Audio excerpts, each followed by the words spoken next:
xịt vắng xe chú ý tai chúng lên dồn phật bằng ấy khen hắn dễ lung xịt luôn lín ấy làm ngọt chân tai nát xuân lệ sâu vang làm đằng cất sai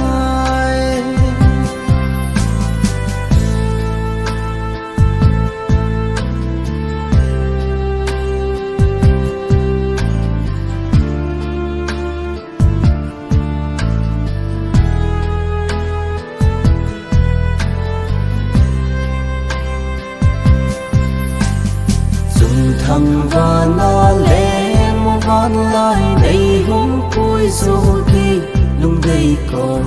mà lại tấn xa